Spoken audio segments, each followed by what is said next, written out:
Hello बच्चों, आज हम करेंगे +1 का एक इम्पॉर्टेंट चैप्टर इक्विलिब्रियम, जो 2 पार्ट्स में है। केमिकल इक्विलिब्रियम है, एक आयनिक इक्विलिब्रियम है।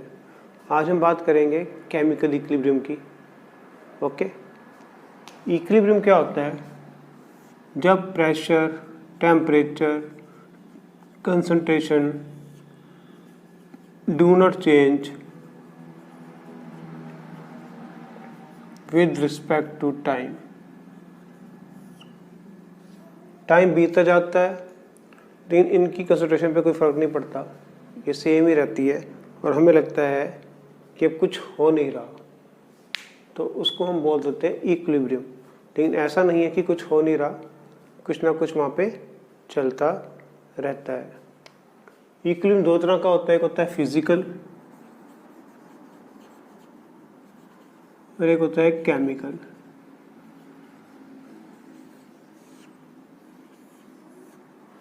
ओके, सिंपल सा एग्जांपल लेते हैं हम। हमारे पास आइस है एट 0 डिग्री और हमारे पास वाटर भी है एट 0 डिग्री, है ना। उसको हमने कंटेनर में रख दिया, इंसुलेटेड कंटेनर है, यहाँ पर आइस पड़ी है और ये वाटर है।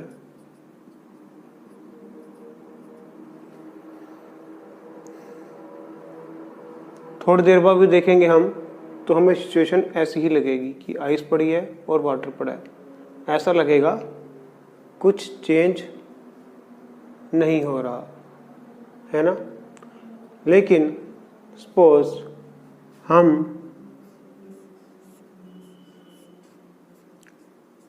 एक ब्लू कलर की आइस डाल दें, ओके, तो क्या होगा? थोड़े टाइम के बाद हम देखेंगे तो जो आइस का कलर ब्लू था वो अब लाइट हो चुका है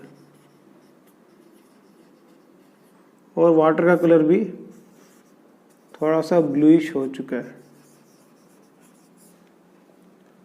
ऐसा क्यों हुआ?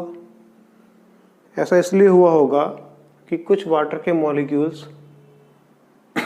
अपनी एनर्जी लूज करके आइस बन रहे होंगे और कुछ आइस के मॉलिक्यूल्स या यहाँ आइस के मॉलिक्यूल्स अपनी एनर्जी को गेन करके वाटर बन रहे होंगे।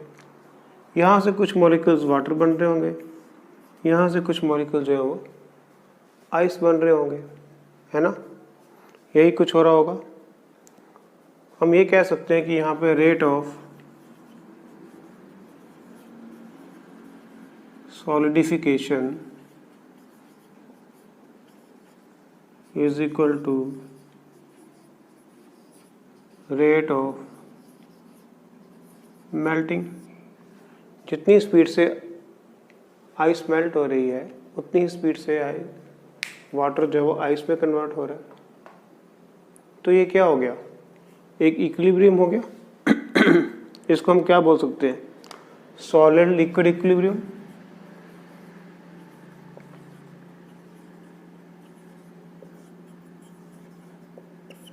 तो ये फिजिकल इक्विलिब्रियम का एक एग्जांपल है, ठीक है,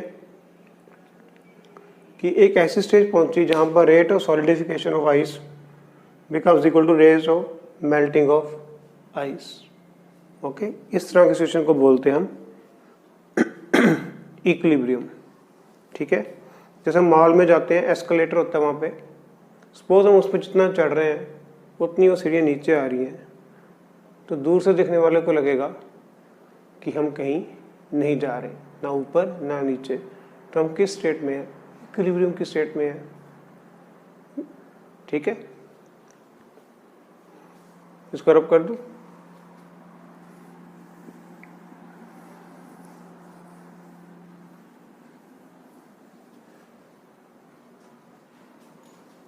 एक और एग्जांपल देख लो, उसमें लिक्विड, वेपर इक्विलिब्रियम होगा। जैसे कि हमारे पास वाटर है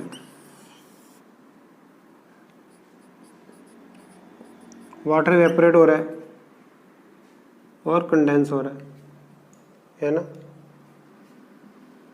तो यहाँ मैनोमीटर की जो रीडिंग है थोड़ी देर बाद स्टेबल हो जाएगी, चेंज नहीं होगी। तो हमें लगेगा कि रिएक्शन स्टॉप हो चुका है, लेकिन ऐसा नहीं है। जितना वाटर इवेपोरेट हो रहा है उतना ही कंडेंस हो रहा है। यहाँ पर rate of evaporation is equal to rate of condensation. एक तरह का इक्विलिब्रियम हो गया। ठीक है। आप जिम में जाते हो, ट्रेडमिल पे एक्सरसाइज करते हो, भागते हो, लेकिन हो तो एक ही जगह पे। जितना आप उसको पीछे करते हो उतना वो आपको आगे करती है। तो एक कॉन्स्टेंट इक्विलिब्रियम में आप पहुंच चुके हो। ठीक है, ऐसी चीज को बोलते हैं इक्विलिब्रियम।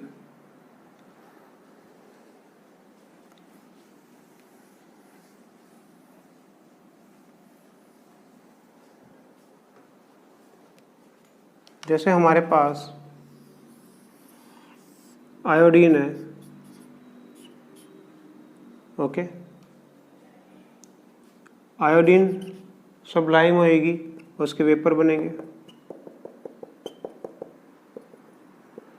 आफ्टर सम टाइम हमें दिखेगा कि जितना आयोडीन सब्लाइम होना तो हो गया, अब और आयोडीन सब्लाइम नहीं हो पा रहा। क्यों? क्योंकि जितना आयोडीन वेपर बन रहा है उतना वेपर जो है वो आयोडीन भी बन रहा है ना। तो ये भी क्या हो गया, रेट ऑफ सब्लिमेशन उधर से भी, रेट ऑफ सब्लिमेशन इधर से भी इक्वल हो गए। तो ये भी एक इक्विलिब्रियम का एग्जांपल हो गया, जिसको आप बोल सकते हो सॉलिड वेपर इक्विलिब्रियम।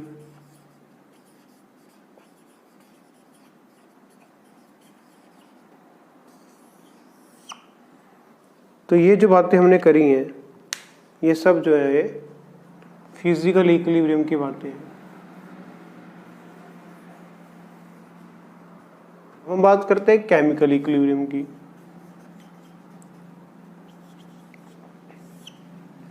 जैसे कि हमारे पास CaCO3 है, वो CaO बन रहा है और CO2 बन रहा है। तो इस तरह जितना CaCO3 टूट रहा है उतना ही बन भी रहा है। ये क्या है, रिएक्टेंट्स, और ये क्या है, प्रोडक्ट्स। तो rate of formation of products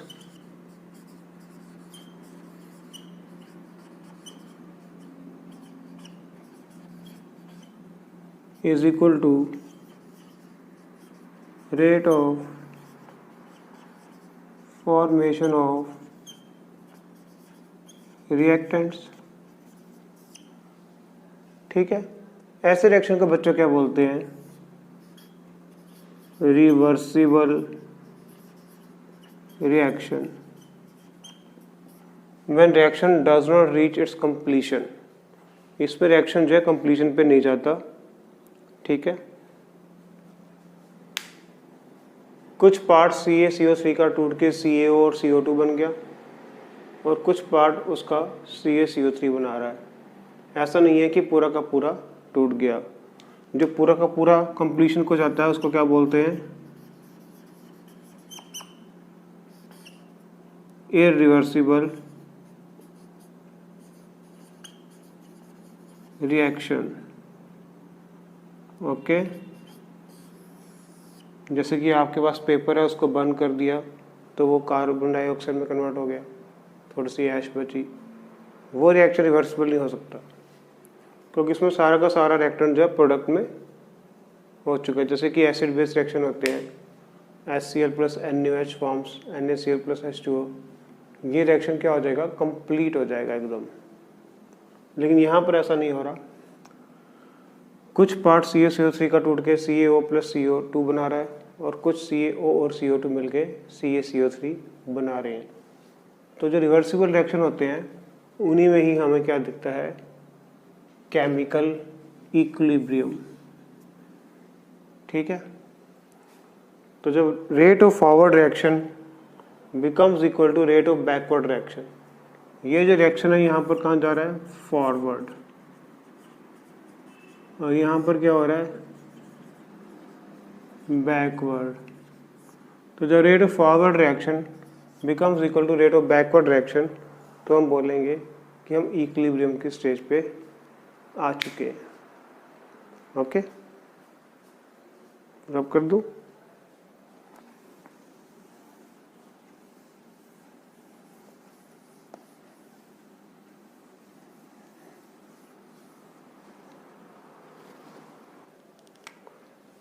तो जो इक्विलिब्रियम है CaCO3 CaO प्लस CO2, ये जो हमें क्लोज कंटेनर में ही मिल सकता है। ऐसा नहीं है कि हम इसको ओपन में करें, ओपन में करेंगे तो कार्बन डाइऑक्साइड एस्केप कर जाएगी। तो कंटेनर शुड बी क्लोज्ड ताकि कुछ भी एस्केप ना कर सके। और कार्बन डाइऑक्साइड एस्केप कर जाएगी फिर तो पूरा का पूरा CaCO3 जो टूटने लग जाएगा, फिर ये रिवर्सिबल रिएक्शन नहीं रहेगा। तो रिवर्सिबल रिएक्शन की एक केमिकल इक्विलिब्रियम को अटेन करने की एक शर्त है कि कंटेनर क्या होना चाहिए, क्लोज होना चाहिए, तभी केमिकल इक्विलिब्रियम आ सकता है। ओके, तो ये इसकी फर्स्ट कंडीशन है। ओके, दूसरा ये होता है कि इनमें जो कंसंट्रेशन है of reactants and products fix हो जाती है सर्टेन अमाउंट ऑफ टाइम के बाद। ये नहीं कि पूरा का पूरा टूट जाता है या पूरा का पूरा बन जाता है। ठीक है, एक एग्जांपल लेके चलते हैं कि लेट एक रिएक्शन है, उसमें रिएक्टेंट्स हैं जो प्रोडक्ट बना रहे हैं। लेट से हमारे पास 10 ml के रिएक्टेंट्स हैं। ओके, तो ये रिएक्शन जो है 20% जो है कंप्लीट है। इसका मतलब क्या हुआ, 10 में से 8 ml तो बच गया, 2 ml जो है वो प्रोडक्ट बना रहा है।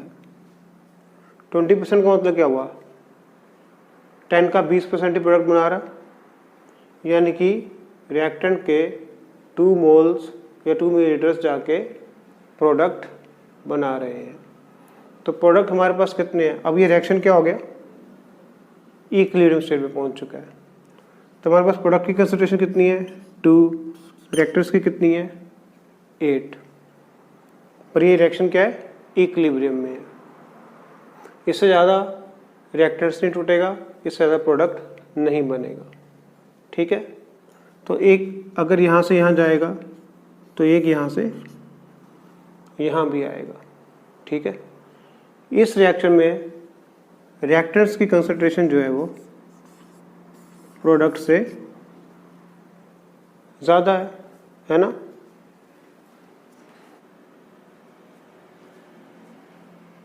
तो इसका अगर हम ग्राफ बनाएं, concentration with respect to time, तो जो ये A है जितना टूटना था टूट गया, अब वो कांस्टेंट हो चुका है। और ये जो B है जितना टूटना था टूट चुका, यहाँ पर इसका क्या आ गया, इक्विलिब्रियम A का आ गया या रिएक्टेंट्स का आ गया। यहाँ पर इक्विलिब्रियम किसका आ गया, प्रोडक्ट्स का आ गया।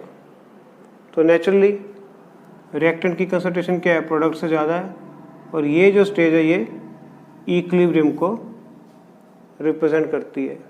तो जब रिएक्टेंट ज़्यादा होंगे और प्रोडक्ट्स कम होंगे तो उसका ग्राफ ऐसे बनेगा, और यहाँ पर जाके रिएक्शन जो है वो इक्विलिब्रियम में आ चुका है।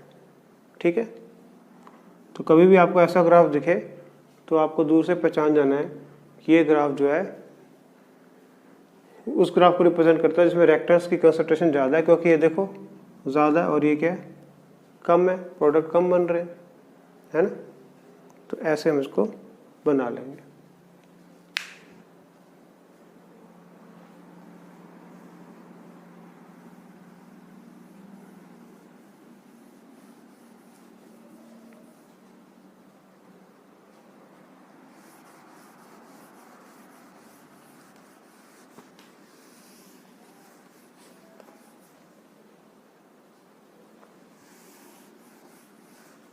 लेकिन अगर हम ये लेके चलें कि जो रिएक्टेंट्स हैं, जो प्रोडक्ट बना रहे हैं, ये रिएक्शन 50% कंप्लीट हो चुका है, तो 5 यहाँ पर बचेंगे, 5 यहाँ पर आएंगे। 50% का मतलब तो यही हुआ। अब जितने रिएक्टेंट्स हैं उतने ही प्रोडक्ट्स हैं, तो हम बोलेंगे इनकी कंसंट्रेशन क्या है, इक्वल है। तो इसका कंसंट्रेशन वर्सेस टाइम ग्राफ क्या बनेगा, ऐसे ऐसे। और ये जो चीज़ है ये इक्विलिब्रियम को रिप्रेजेंट कर रही है। ये तब का केस है जब दोनों की कंसंट्रेशन क्या होएगी, इक्वल होएगी। ओके।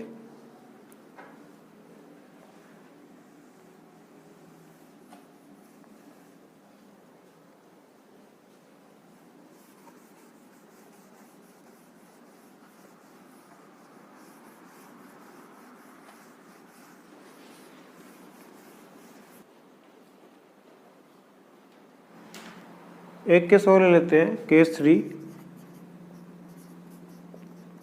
की रिएक्शन जो है 80% कंप्लीट हो चुका है।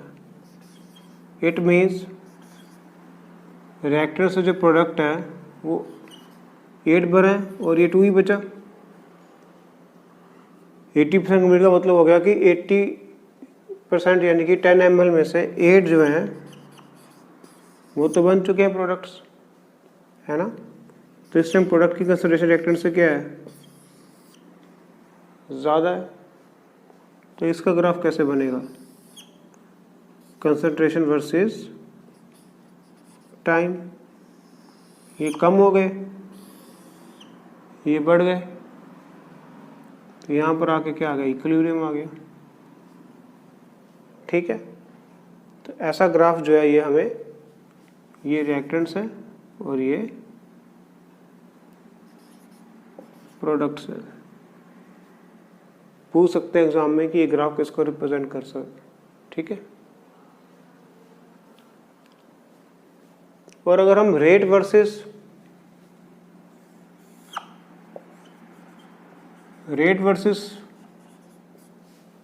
टाइम का ग्राफ बनाएं तो बच्चों रेट क्या होता है, रेट होती है स्पीड।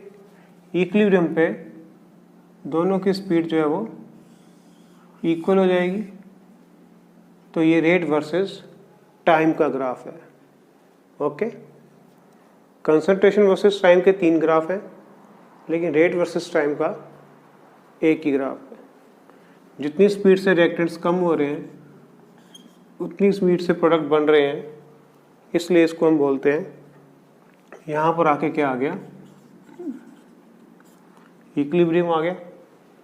तो ये रेट वर्सेस टाइम का ग्राफ है। ओके।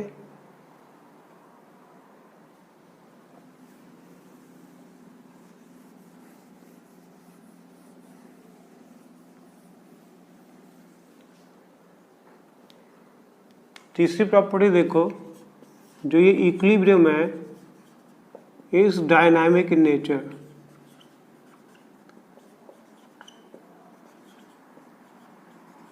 मतलब ये रुका हुआ नहीं है, स्टैटिक नहीं है, चल रहा है। जैसे कि आपके पास एक बकेट है जिसके यहाँ भी टैप लगा हुआ है और ऊपर भी टैप से आ रहा है पानी। जितनी स्पीड से ये पानी यहाँ से आ रहा है उतनी स्पीड से ये यहाँ से बाहर जा रहा है। तो वाटर का लेवल तो कांस्टेंट ही दिखेगा हमें लगेगा कि वाटर का लेवल तो कांस्टेंट है, लेकिन रिएक्शन तो चल रहा है। पानी ऊपर से नीचे गिर रहा है और यहाँ से बाहर निकल रहा है, लेकिन यहाँ का लेवल क्या है, कांस्टेंट है। तो ये डायनामिक है, रुका हुआ नहीं है। ठीक है। इक्विलिब्रियम जो है ये डायनामिक इन नेचर है, मतलब चल रहा है, रुका हुआ नहीं है। बट ये हो चुका है कि रेट ऑफ फॉरवर्ड एक्शन जो है रेट ऑफ बैकवर्ड एक्शन के इक्वल हो चुका है। ठीक है, हमें दूर से लग रहा है कि ये स्टिल है, लेकिन एक्चुअल में ऐसा नहीं है। Okay,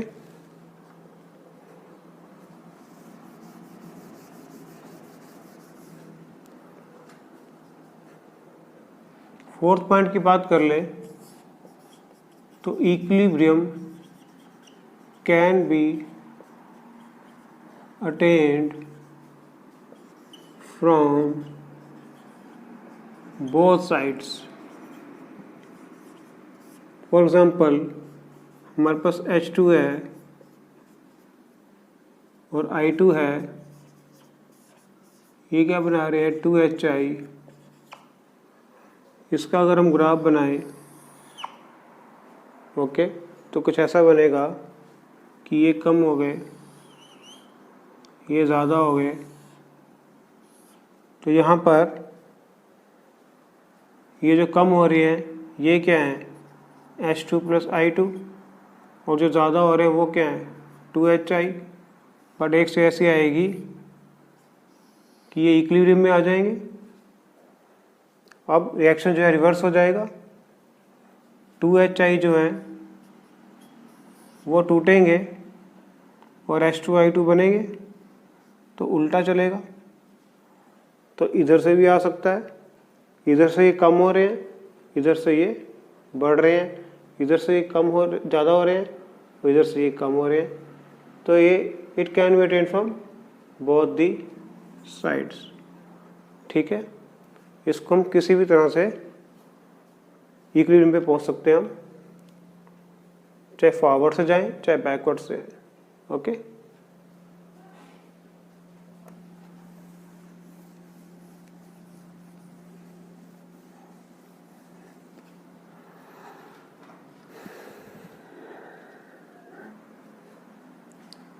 with catalyst we can achieve equilibrium quickly। ये इक्विलिब्रियम को आल्टर नहीं करता, उसकी स्पीड को चेंज कर देता है। सपोज कोई रिएक्शन जो था वो ऐसे चल रहा था, यहाँ पर आके उसका इक्विलिब्रियम आ रहा था। अगर हम कैटलिस्ट डाल दें तो वो यहाँ पर इक्विलिब्रियम आ जाएगा। ये एक नया रास्ता देता है। जैसे हम घर से स्कूल जाएं, पैदल जाएंगे तो स्कूल ही है ना, या हमें किसी फ्रेंड की लिफ्ट मिल गई तो लिफ्ट मिल गई तो हम जल्दी पहुंच जाएंगे। तो कैटलिस्ट भी ऐसा ही काम करता है। It alters the speed not the equilibrium. ये स्पीड को चेंज कर देता है, एक नया रास्ता देता है जिससे हम जल्दी इक्विलिब्रियम की तरफ पहुंच जाते हैं। Okay,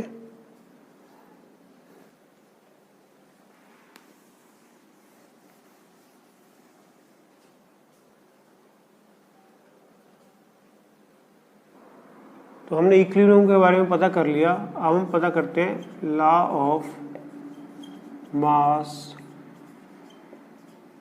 action. ये क्या है? ये कहता है कि rate of the forward reaction is equal to active mass of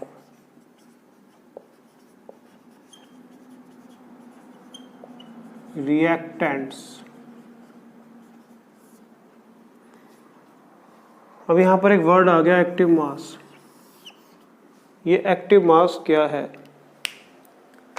active mass वो कंसंट्रेशन है जो रिएक्शन में हिस्सा ले रही है। अभी हमने बात की थी कुछ रिएक्शन 20% कंप्लीट होते हैं, टूटते हैं मतलब, तो वो 20% क्या हो गया? उसका एक्टिव मास हो गया। कुछ 50% तो 50% उसका एक्टिव मास हो गया। कुछ 80% तो उसका एक्टिव मास क्या हो गया? 80% हो गया। तो एक्टिव मास वो कंसंट्रेशन है जो रिएक्शन का हिस्सा है। बाकी जो बच गए वो एक्टिव मास नहीं कहलाते। ठीक है, तो सपोज हमारे पास एक रिएक्शन है,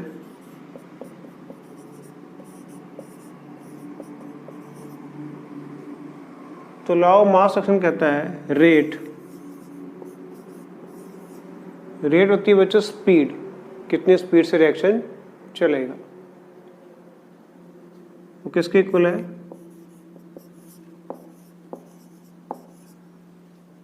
तो ये जो ब्रैकेट्स लगाई हैं हमने ये एक्टिव मास को रिप्रेजेंट कर रही है, वो हिस्सा जो रिएक्शन में पार्ट ले रहा है, जो नहीं ले रहा उसको नहीं, जो पार्ट ले रहा है उसको रिप्रेजेंट कर रही है। ठीक है, तो ये हमारा रेट किसका है, फॉरवर्ड डायरेक्शन का। ऐसे ही हमारा रेट बैकवर्ड डायरेक्शन का क्या आ जाएगा, यही आ जाएगा। ठीक है, इसको दोबारा से लिखते हैं,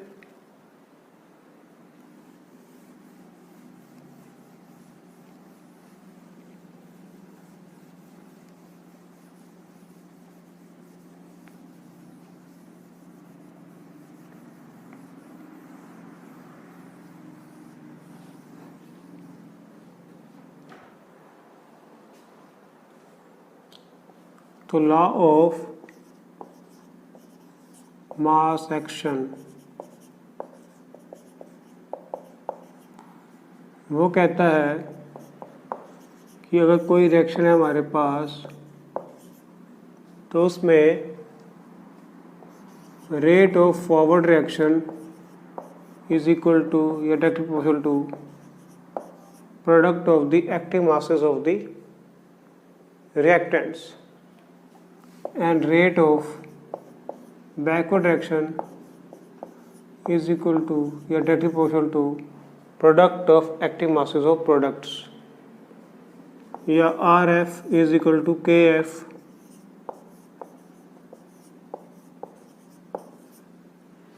KF को हम इक्विलिब्रियम कांस्टेंट बोल देते हैं फॉर फॉरवर्ड रिएक्शन।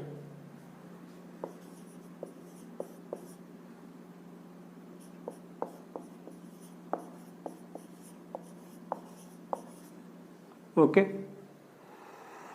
और हमने पीछे बात की है जब इक्विलिब्रियम पहुंचता है तो रेट ऑफ फॉरवर्ड रिएक्शन जो होता है वो इक्वल हो जाता है रेट ऑफ बैकवर्ड रिएक्शन के। तो हम इसको ऐसा भी लिख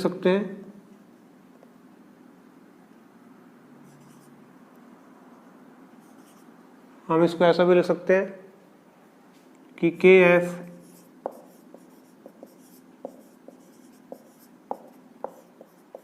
KB या KF upon KB products upon reactants लिख सकते हैं। ये जो है ये मिलके बनाएगा एक नया कांस्टेंट KE, जिसको हम बोलते हैं इक्विलिब्रियम कांस्टेंट। तो इक्विलिब्रियम कांस्टेंट किसके इक्वल होता है, product of the active masses of the product upon product of the active masses of the reactants. Okay, तो यही है लॉ ऑफ मास एक्शन। ठीक है, इसमें भी एक और बात आती है, पहले इसको नोट कर लो फिर उसको करते हैं।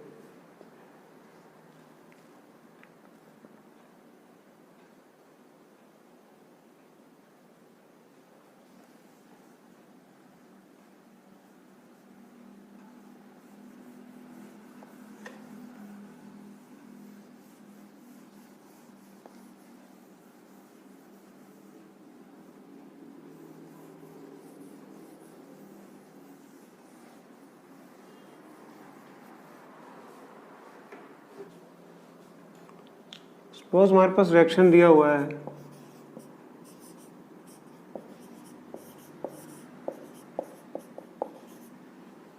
तो इसका हम कैसे लिखेंगे कि ए कितनी बार दिया है 2 बार, इसको ऐसे मान लो AA। C कितनी बार दिया है 3 बार, CC। तो 3 बार का मतलब है इसका क्यूब हो जाएगा, 2 बार का मतलब है इसका स्क्वायर हो जाएगा, इनको बोलते हैं स्टिकियोमेट्रिक कोफिशिएंट्स। जो स्टिकियोमेट्रिक कोफिशिएंट्स होते हैं ये ऊपर लग जाते हैं। कैसे लगते हैं? क्योंकि ये 2 बार है, इसको स्क्वायर कर देंगे, 3 बार है, इसको क्यूब कर देंगे, तो हमारा के ऐसे भी लिखा जाता है। ठीक है, तो के को लिखने का ये तरीका भी है। सपोज हमारे पास कोई रिएक्शन है, 2NO2 gives N2 + 2O2, तो आपको पूछेंगे इसका इक्विलिब्रियम लिखो, इक्विलिब्रियम कांस्टेंट लिख के दिखाओ। तो आप कैसे करोगे? K = N2 O2 square upon NO2। तो ये क्या लिखा गया इसका इक्विलिब्रियम? ये सब गैसेस स्टेट में है। ओके, तो इस तरह से हम इसको लिख सकते हैं।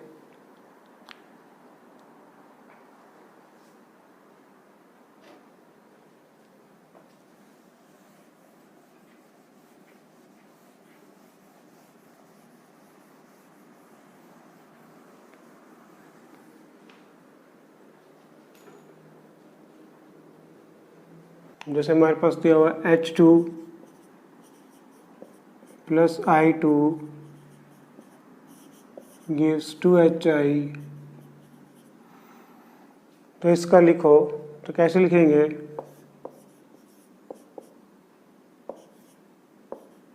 HI square H2 I2। ठीक है, एक और नोट कर लो, CaCO3 solid gives CaO solid + CO2 gas. इसका कैसे लिखेंगे?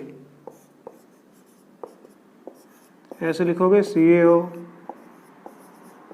CO2, है ना? पर ये गलत है। क्यों गलत है? क्योंकि जो सॉलिड्स हैं या लिक्विड्स हैं, इनकी कंसंट्रेशन पे इतना कुछ डिपेंड नहीं करता, क्योंकि जहाँ चेंज नहीं होती। समुद्र में से एक आधी बाल्टी आपने निकाल भी ली बकेट पानी की, तो उसको कोई फर्क नहीं पड़ेगा। तो इसलिए हम ये नहीं लिखेंगे और ये भी नहीं लिखेंगे, सिर्फ CO2।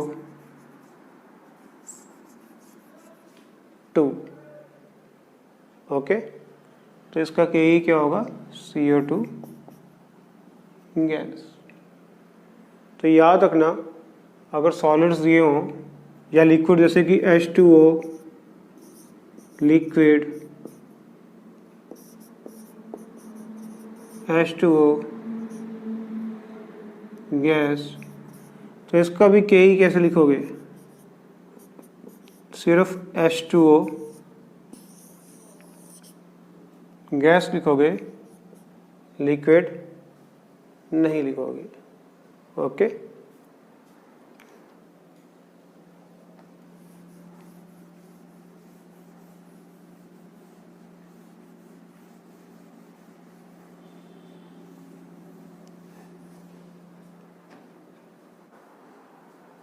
जो हमारा एक्टिव मास है ये वाला, ये 2 तरह से हम डील कर सकते हैं इसको। एक तो कंसंट्रेशन की टर्म में और एक पार्शियल प्रेशर की टर्म्स में। ठीक है, कंसंट्रेशन में हम क्या लिखेंगे? मोल्स। कंसंट्रेशन किसके इक्वल होती है? N/V के इक्वल होती है, यानी कि मोल्स पर लीटर। ओके, तो जब कंसंट्रेशन की बात करेंगे, हमें मोल्स पर लीटर देंगे, तो हम के ई को क्या लिखेंगे? KC लिखेंगे, equal constant of concentration. Okay, लेकिन जब प्रेशर की बात दी होगी तो हम इसको Kp लिखेंगे। अब प्रेशर में कैसे ये लिख सकते हैं हम, तो हमारी आइडियल गैस इक्वेशन क्या कहती है, PV is equal to nRT, या P क्या होता है N/V/RT, ROT कांस्टेंट है तो N/V क्या हो गया, कंसंट्रेशन। तो पार्शियल प्रेशर अगर गैसेस का दिया होगा तो उस टाइम हमारा कांस्टेंट क्या बन जाएगा, Kp। तो हमारे पास कांस्टेंट आ गया एक Kc एंड एक Kp। ओके, जब हमें कंसंट्रेशन दी होगी तो Kc, जब हमें पार्शियल प्रेशर की बात कर रहे होगा तो क्या बन जाएगा वो Kp। इसकी यूनिट्स है मोल्स पर लीटर और ये क्या हो जाएगा,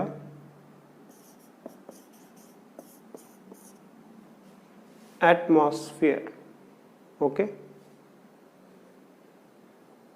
क्लियर। तो बच्चों Kc क्या होता है, equivalent constant for concentration, and Kp क्या होता है फॉर प्रेशर। इसकी यूनिट्स क्या होती है, मोल्स पर लीटर, और इसकी क्या होती है, एटमॉस्फेयर। कल हम बात करेंगे relationship between Kc and Kp, how they are related. Okay, आज का वीडियो इतना ही।